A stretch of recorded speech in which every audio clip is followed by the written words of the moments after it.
saya nak tanya kepada Jabatan Kebajikan Masyarakat lah. When you pick up the babies, the abandoned baby, you letak mana baby tu? If the government says kerajaan jaga anak tersebut selama 18 tahun, apa yang jadi dengan anak tu bila dia 18 tahun? Selepas keluar daripada institusi. Saya nak tanya balik. Okey? Dan hari ni saya muncul, saya tampil untuk menceritakan di sebalik kisah Jabatan Kebajikan Masyarakat. Duduk dalam institusi kebajikan masyarakat bukan seperti tuan-tuan ibaratkan dilayan seperti anak-anak yang ada mak bapa apa semua itulah. Hari ini saya tampil sebagai bekas penghuni rumah kebajikan masyarakat, rumah budak laki-laki Durian Daun Melaka. Selama 18 tahun, bila saya keluar daripada institusi, saya jadi anak tong sampah. Saya merempat. Tak ada tempat tinggal, tak ada identification, tak ada apa-apa pun. Di mana yang dikatakan kebajikan oleh kerajaan Malaysia, terutama sekali Jabatan Kebajikan Masyarakat, di mana kebajikan yang dia bagi kepada kita? 18 tahun saya dalam institusi. Saya dilahirkan pada tahun 1987. Dijumpai di tong sampah dekat Mentakak Pahang, dan diserahkan kepada rumah kanak-kanak Tengku Ampuan Fatimah, Kuantan.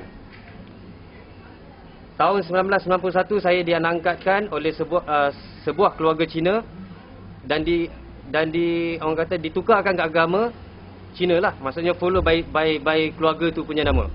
Saya ada bukti, bukan saya nak cakap kosong. Sijil kewarganegaraan saya, nama saya masih lagi Cina. Marvin Tan Kwong Sing. Nampak? Ni sijil kewarganegaraan saya.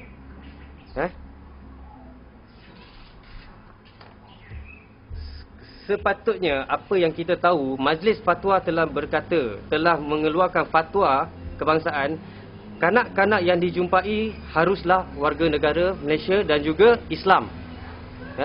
Diislamkan, bukan dicinakan seperti ini. Ini persoalan yang timbul. Senang-senang kerajaan ambil anak tu, kutip anak tu tapi diserahkan. Keluarga mana yang ada duit, dia bagi. Ini hakikat. Saya bercakap atas dasar bukti. Mak bapak saya bayar 5,000 untuk dapatkan saya. Apa semua ni? Dah lah dilahirkan Islam. Anak yang dijumpai itu haruslah Islam. Lepas tu dikonvertkan kepada Cina. Lepas tu sekarang ni saya dah masuk Islam balik. Inilah yang saya nak bagi tahu balik. Sehari RM20 dijaga oleh Jabatan Kebajikan Masyarakat selama 18 tahun. Satu hari RM20 bersamaan dengan RM600 sebulan, bersamaan dengan RM7,200 setahun. Tuan-tuan darablah balik. Berapa ramai anak-anak yang dikutip, yang dibazirkan oleh duit rakyat, sekarang ni kebanyakannya jadi pelacur. Bukan saya nak cakap kosong. Kes-kes yang saya dah selesaikan dalam tahun ni saja. Wasiat gadis pelarian. Ini tuan-tuan boleh tengok kes yang saya selesaikan. Di mana gadis ni dibesarkan oleh kebajikan masyarakat. Sekarang ni saya dah bagi dia belajar balik, dah bagi dia bekerja. Yang sebelum ni tidak ada IC. Tidak ada IC, yang ini Cosmo yang buat. Story Cosmo yang buat. Kalau tuan-tuan tengok muka ni, tak payah kabur lah. Tuan-tuan boleh kata gadis ni cantik. Kalau dia nak duit, dia boleh jual diri dia. Kalau dah jual diri dia, dia mengandung, nak salahkan siapa? Saya tanya baliklah. Nak salahkan siapa? Nak salahkan kerajaan ke nak salahkan diri dia? Benda ni saya nak ajukan pada kerajaan lah. Syarat pertama untuk mendapat warga negara Malaysia adalah haruslah bermastautin di dalam Malaysia 10 tahun. Sekurang-kurangnya dapat IC merah. Okay? Tapi sekarang ni saya nak tanya pula, apa beza pendatang asing yang datang ke Malaysia? Kita ambil contoh Indonesia. 10 tahun duduk Malaysia, dah dapat warga negara Malaysia. Ini anak kerajaan. Yang kes-kes yang saya keluarkan ni semua ni anak kerajaan. Yang kerajaan bela, yang kerajaan bagi makan, yang kerajaan sekolahkan dia sampai SPM. Bila dia habis sekolah saja, jadi sampah masyarakat. Kes jenayah berlaku dekat Malaysia kerana dia orang ni semua nak hidup. Kita semua nak hidup. Kita punya, orang kata apa, impian masing-masing. Ada yang nak jadi doktor, ada yang nak jadi polis, ada yang nak jadi tentera. Tapi impian tu musnah bila mana kerajaan lepas tangan.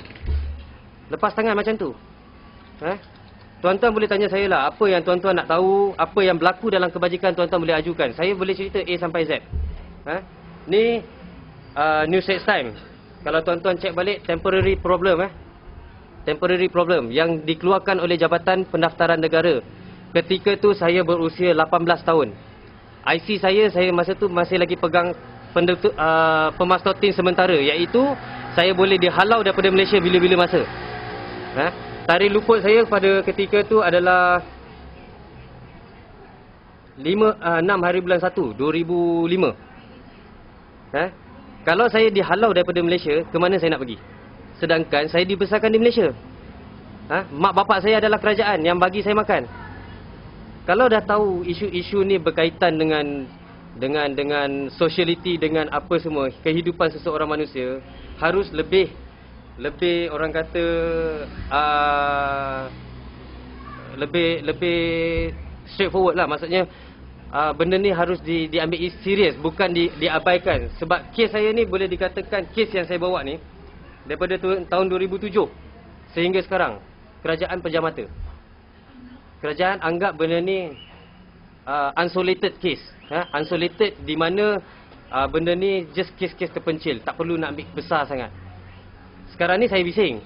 Saya bising kerana saya tahu 20 tahun akan datang mereka juga akan bising macam saya.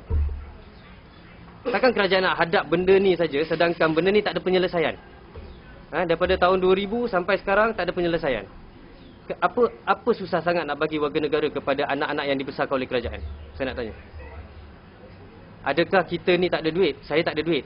Saya cakap terus terang, saya tak ada duit nak bayar kerajaan, nak bayar KDN untuk dapat warga negara Malaysia saya. Saya tak ada duit. Bukan macam Indonesia, you minta 2,000, 5,000 you boleh bagi. Ini bukan kosong, saya ada bukti-bukti, saya boleh panggil. Kalau polis nak panggil saya untuk siasatan, saya bagi. Saya panggil lagi orang yang pernah bayar duit untuk kerajaan dapatkan warga negara. Kerana anak yang tak ada mak bapak, yang tak ada duit, yang tak ada siapa tanggung, you all boleh buat macam-macam. Saya nak tanya. Yang perempuan, polis ambil kesempatan. Bukan saya nak bohong, polis ambil kesempatan. Saya sanggup jaga you, tapi you bagi apa yang you ada untuk saya.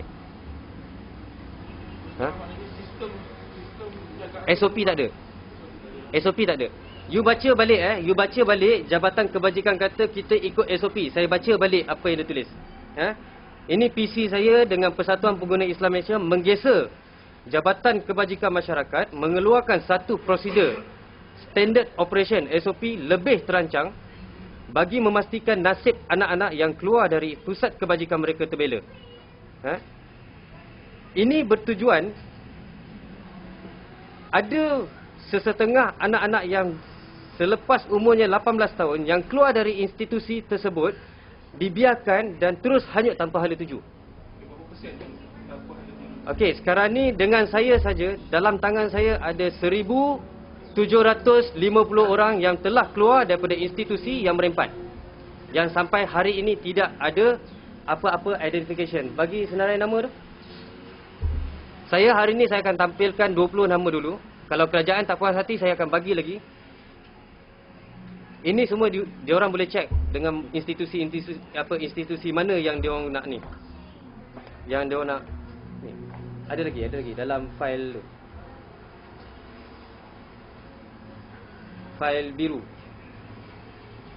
Profile. Tak ada dalam kita. Ambil nak bagi dia.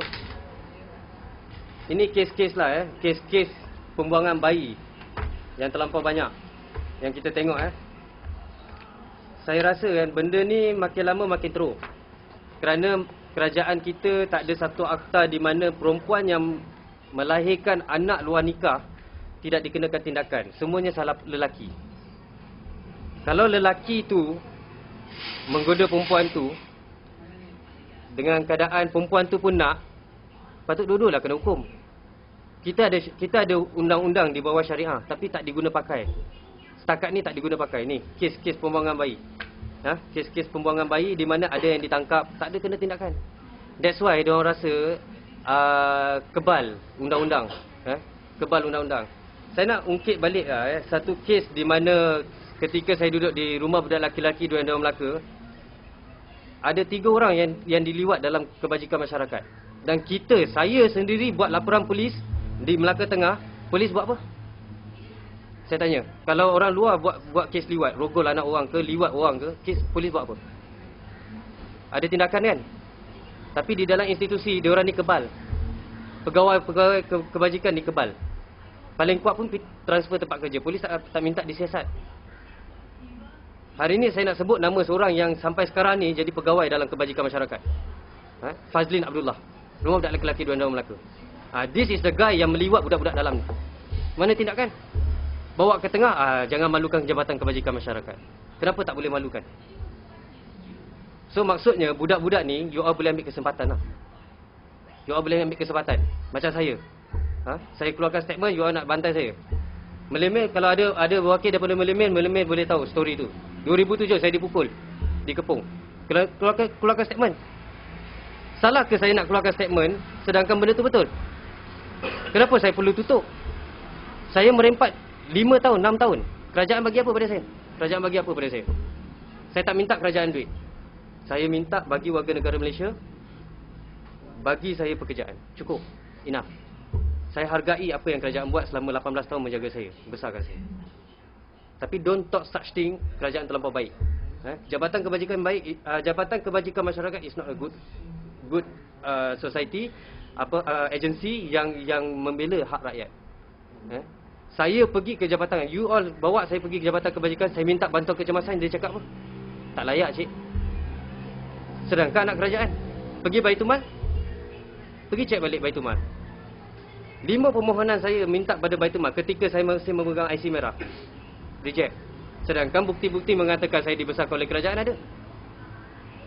This is we call anak-anak kerajaan. We have no father, we have no mothers. Dibesarkan oleh kerajaan, disayang oleh kerajaan, tapi bila keluar disizin. Kenapa? Takut kita jual story. This is not jual story, this is hakikat. Kalau you all berani, Jabatan Kebajikan berani, saya cabar jawab saya punya soalan ni. Apa masalah ni? Apa yang berlaku? Terutama sekali Timbalan Ketua Pengarah Operasi, Puan Nurani. Saya mesyuarat dengan dia, tanya dia apa yang saya cakap selama ni, yang saya cakap dengan you all semua ni, betul atau tak? Dia mengaku, dia akan mengaku this is right. Kesilapan dia. Jangan pandai mengaku tapi tak reti nak ambil tindakan. Kita orang mesti sengsara juga. Mesti sengsara. You all nak nampak macam ni? Sanggup ikut Makfit, jual body sebab dia dapat duit. Harian Metro yang terbaru pada 26 April. Saya selesaikan kes. Bukan saya nak bohong, saya selesaikan kes. Saya tak dapat duit. Sebab saya tahu macam mana susahnya memegang status sebagai anak tong sampah. Anak haram lah, anak luar nikah, semua itulah yang dilabelkan oleh masyarakat kepada kita. Jangan senang bercakap kita settle, kita bawa pergi Baitumal tolong. Saya nak tanyalah, sebenarnya apa function Jabatan Kebajikan Masyarakat? Apa dia punya function sebenarnya?